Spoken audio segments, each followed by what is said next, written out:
Hello friends, how are you? कैसे हैं आप सब? स्वागत है आपका अपने ही चैनल मीडू स्टडी में। मैं हूं आपका friend Ashutosh, I am Indore से। एंड फ्रेंड्स, जैसा कि आप जानते ही हैं, मीडू स्टडी आपका अपना चैनल है जिसमें हम मैनेजमेंट के अलग अलग सब्जेक्ट्स और टॉपिक्स को बड़े ही सिंपल वे में समझते हैं। दोस्तों, हमारी आज की जो वीडियो है वो हमारी ऑर्गेनाइजेशनल बिहेवियर यानी ओबी मॉड्यूल की है। ऑर्गेनाइजेशनल बिहेवियर में ऑलरेडी हम जो है 3 चैप्टर्स कर चुके हैं दोस्तों। सबसे पहले हमने जाना था ऑर्गेनाइजेशनल बिहेवियर के बारे में, उसकी इंट्रोडक्शन जानी, इंडिविजुअल बिहेवियर के बारे में जाना, एंड पिछले 2 वीडियोस में हमने वैल्यूज एंड एटीट्यूड्स के बारे में जाना था। आज हम अपना अगला चैप्टर स्टार्ट करने जा रहे हैं। बड़ा ही इंपॉर्टेंट, बड़ा ही इंटरेस्टिंग लगेगा आपको। ये है पर्सनैलिटी के ऊपर। तो चलिए इसको शुरू करते हैं। एंड ये हमारा 2 वीडियोस में कवर होगा। तो आज की वीडियो और जो हमारी नेक्स्ट वीडियो आएगी उसमें हम पर्सनैलिटी को कवर करेंगे। सबसे पहले पर्सनैलिटी होती क्या है? देखिए, पर्सनैलिटी जो है कॉमन वर्ड है जो हम हर कोई यूज़ करते हैं।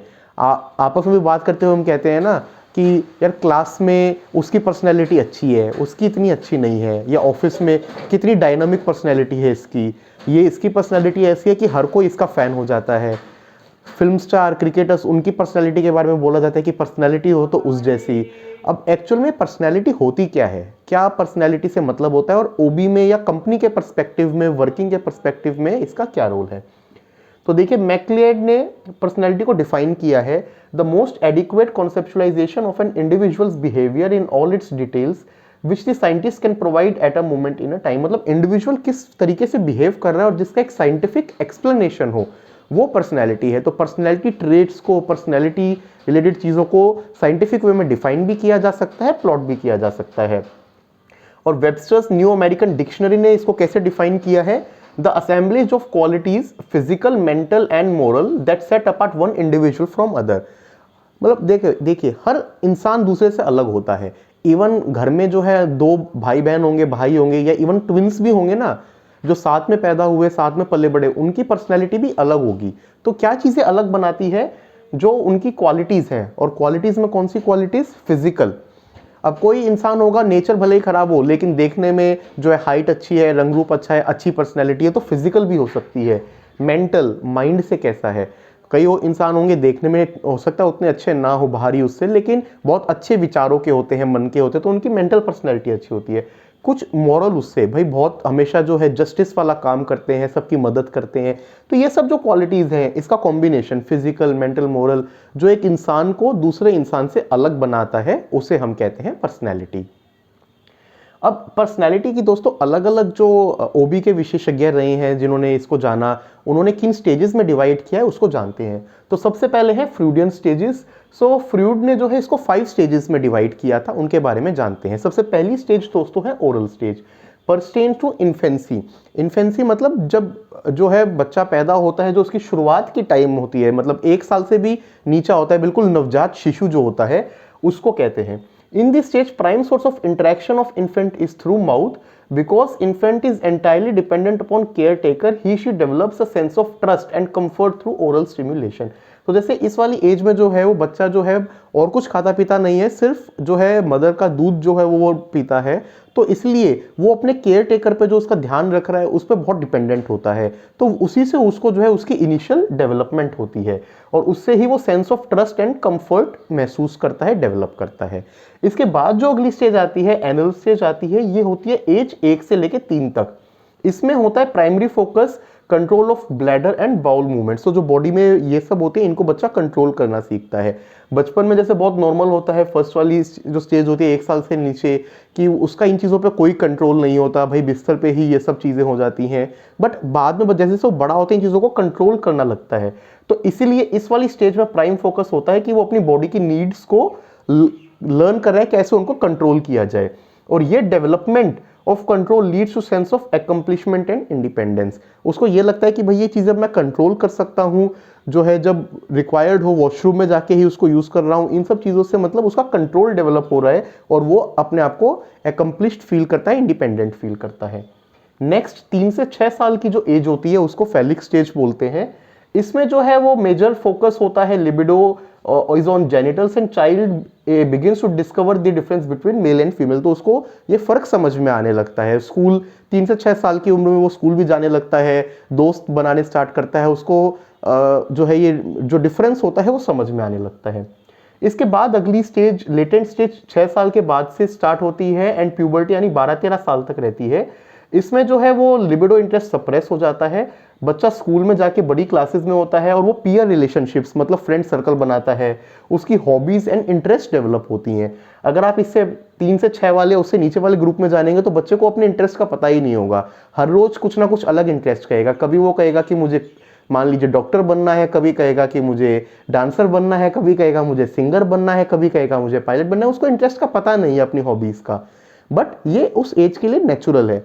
जो फिर ये बाद वाला एज ग्रुप होता है ना 6 to 12 13 वाला, इसमें वो उसकी हॉबीज और इंटरेस्ट डेवलप होती हैं, वो जानता है, उन्हीं को डेवलप करता है, सीखने की कोशिश करता है और वो समझता है कि क्या उसके इंटरेस्ट है।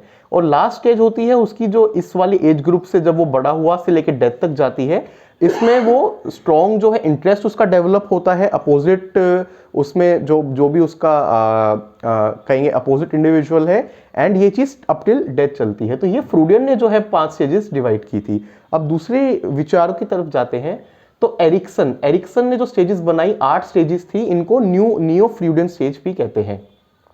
सबसे पहला ट्रस्ट वर्सेस मिसट्रस्ट, जैसा कि आपने देखा उस वाले में भी थी, जो फर्स्ट स्टेज थी बच्चे के पैदा होने से 1 साल तक होती है और इसमें कंप्लीटली केयर टेकर पे डिपेंडेंट है, जो मोस्ट ऑफ द केसेस में जो है उसकी मदर होती है, या अगर पेरेंट्स वर्किंग हो तो उसके घर में जो है कोई और लेडी होगी जो उसकी ग्रैंड मदर हो सकती है, दादी हो सकती है, वही उनकी देखभाल करती है और बच्चा पूरे तरीके से उन पे डिपेंडेंट होता है।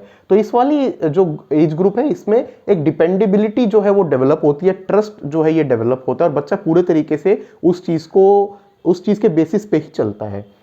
फिर इसके बाद जो है अगली स्टेज आती है अर्ली चाइल्डहुड में, इसमें autonomy versus shame and doubt, मतलब बच्चा जो है वो सेल्फ डिपेंडेंट होने लगता है, उसको चीज़ों पे जो है समझ में आने लगती हैं और पर्सनल सेंस कंट्रोल जो है डेवलप होता है।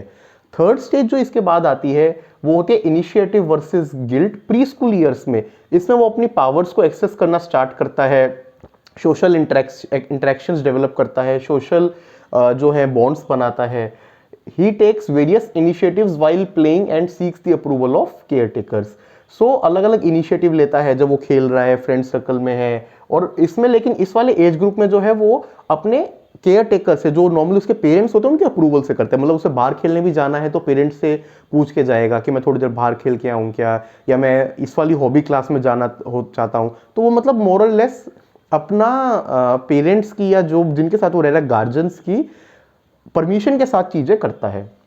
अगली जो स्टेज आती है इंडस्ट्री वर्सेस इंफीरियोरिटी 5 से 11 साल में, इसमें sense of pride and accomplishment आती है बच्चों में अपनी वही हॉबीज को लेके। अब स्कूल में वो जाता है, वो देखता है मान लीजिए ड्राइंग में बहुत अच्छा है तो उस चीज़ में अच्छा अगर वो परफॉर्म करता है, कुछ कंपटीशन जीतता है तो उसकी मतलब क्लास में टीचर सब तारीफ करेंगे तो उसको डेवलप करेगा। कुछ बच्चे डांस स्किल की तरफ करते हैं, कुछ जो पढ़ाई में अच्छे हैं वो पढ़ाई रिलेटेड मान लीजिए लॉजिकल एबिलिटी, न्यूमेरिकल स्किल्स उनको करेंगे। तो डिपेंडिंग अपॉन इंटरेस्ट बच्चा उन चीज़ों को डेवलप करता है। जो इसके बाद स्टेज आती है फिफ्थ स्टेज, ये होती है identity versus confusion, early adolescence जो स्टेज होती है, और इसमें वो इंडिपेंडेंस और सेल्फ ऑफ सेंस डेवलप करना स्टार्ट करते हैं। तो इस वाले में क्या होता है, जो पहले 5 से 11 में हम कह रहे थे कि वो परमिशन लेके सारी चीजें कर रहा है खेलने की, और इसमें बच्चा मोर और लेस अपना जो है खुद से डिसीजन लेना धीरे धीरे स्टार्ट करना चाहता है कि जब मेरा मन होगा मैं तब मतलब खेलने के लिए जाऊं, या अगर मेरा मन है कि मैं ये वाली क्लासेस अटेंड करूं, पेरेंट्स मना करें, तो ये इन चीज़ों को धीरे धीरे क्वेश्चन करना स्टार्ट करता है। ये इस पर्टिकुलर फिफ्थ स्टेज का फीचर है, identity versus confusion. Children receiving proper encouragement and enforcement through personal exploration emerge with strong sense of self and feeling of independence and control after this stage.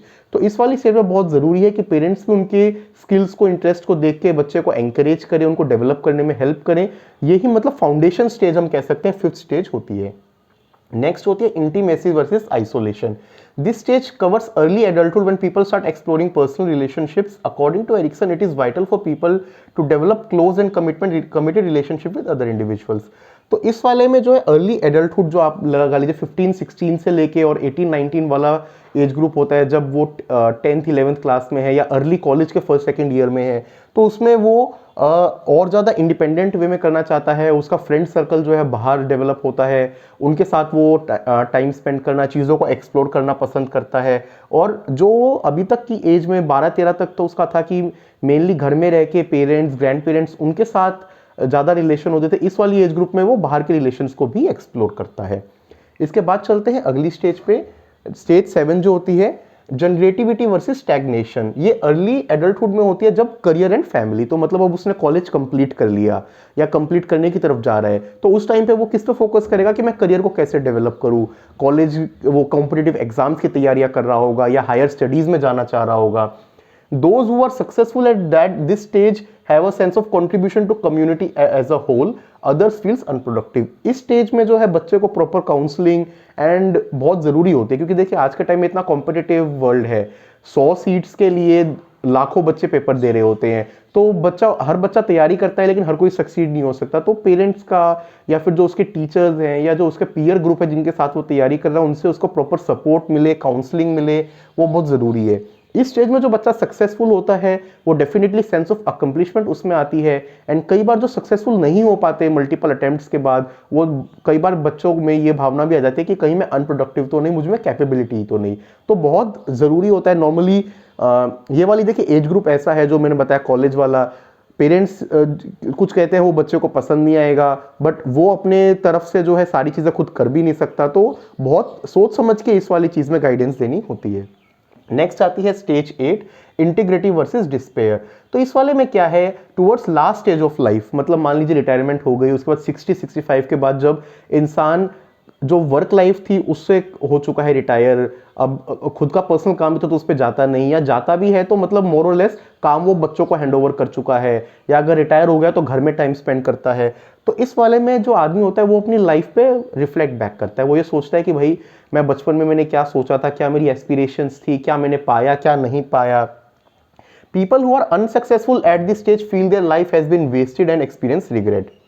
बहुत से लोग होते हैं जो चाह रहे थे वो नहीं कर पाए, उस लेवल तक नहीं कर पाए, या मान लीजिए पूरी लाइफ उन्होंने किया बट उस एज में जाके बच्चे उनको सपोर्ट नहीं करते, तो उनको कहीं ना कहीं इस वाली एज ग्रुप में रिग्रेट की भावना आ जाती है, और उनको ये भी लगने लगता है कि कहीं मेरी लाइफ जो है वेस्ट ही तो नहीं होगी। भाई एनर्जी तो अब उसमें रही नहीं 60-65 के बाद, और जो है चीज़ों को वो अब नए सिरे से कर नहीं सकता, जो वो चाह रहा था वो कर नहीं पाया, तो एक रिग्रेट वाली भावना आ जाती है। तो इसलिए आप देखिए जो ये वाले जो स्टेजेस हैं, इनमें इंसान भले ही बड़ा हो चुका, एडल्ट हो चुका, लेकिन इन दोनों में केयर की ज़्यादा ज़रूरत होती है। एक जो उसका अर्ली एडल्टहुड है, जब वो कॉलेज लाइफ में करियर बना रहा है, देखिए करियर बना लिया और जब 30 साल नौकरी कर रहा है उसमें फिर भी उतनी ज़रूरत नहीं होती। एक जब वो उसको फिनिश करके एंड रिटायरमेंट वाली लाइफ में जाता है, तब भी उसको फैमिली सपोर्ट की बहुत ज़रूरत होती है। तो ये थी हमारी 8 स्टेजेस। अब डेनियल लेविसन ने जो है वो एज ग्रुप के हिसाब से भी डिवाइड किया है। 4 उसने मेन स्टेजेस बताई हैं, स्टेबल स्टेजेस, एंड 4 सपोर्टिंग बाद में बताई हैं। इनको भी एक बार देख लेते हैं। 22 से 28 जैसा हम समझ ही सकते हैं एंटरिंग इनटू एडल्टहुड। 33 से 40 उसने बोला सेटलिंग डाउन, मतलब इस एज ग्रुप में सारी एजुकेशन कंप्लीट हो चुकी होती है, मैरिज हो चुकी होती है, इंसान जो है वो दूसरी तीसरी जॉब में होता है, करियर में सेटल होना चाह रहा होता है, फैमिली लाइफ में सेटल होना चाह रहा होता है। 50 to 55 जो है वो एंटरिंग इनटू मिडल एडल्टहुड होती है, जब वो उस वाली फेज में जा रहा है जब उसके जॉब के लास्ट ईयर बचे हैं, बच्चे भी जो है बड़े हो चुके, बच्चे या तो कॉलेज में आ गए हैं या बच्चे धीरे धीरे सेटल होना स्टार्ट कर रहे हैं।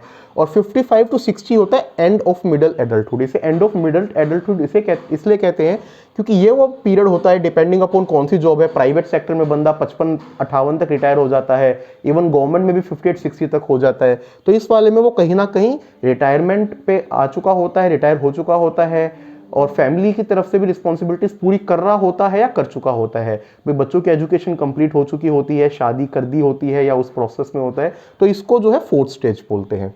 जो 4 इसमें और स्टेजेस लेविसन ने बताई जिनको 4 ट्रांजिशनल पीरियड बोलते हैं, सो वो है एज 30 ट्रांजिशन जो 28 से 30 वाला होता है। एजुकेशन या तो कंप्लीट हो चुकी या स्पेशलाइजेशन चल रही है, और जॉब में या तो लग चुका है या जॉब चेंज कर रहा है, वो वाला ट्रांजिशन का फेज। फिर मिड लाइफ ट्रांजिशन 40 to 45 वाला पे एज, लाइफ में सेटल्ड है, फैमिली लाइफ स्टार्ट हो चुकी है, बच्चे धीरे धीरे बड़े हो रहे हैं तो रिस्पॉन्सिबिलिटीज बढ़ रही है। एज 50 ट्रांजिशन जो हमने बात करी 50 to 55, और लेट एडल्ट ट्रांजिशन 60 to 65 वाला, रिटायरमेंट के बाद वाला, उन चीज़ों का। ये थी लेविसन के हिसाब से स्टेज।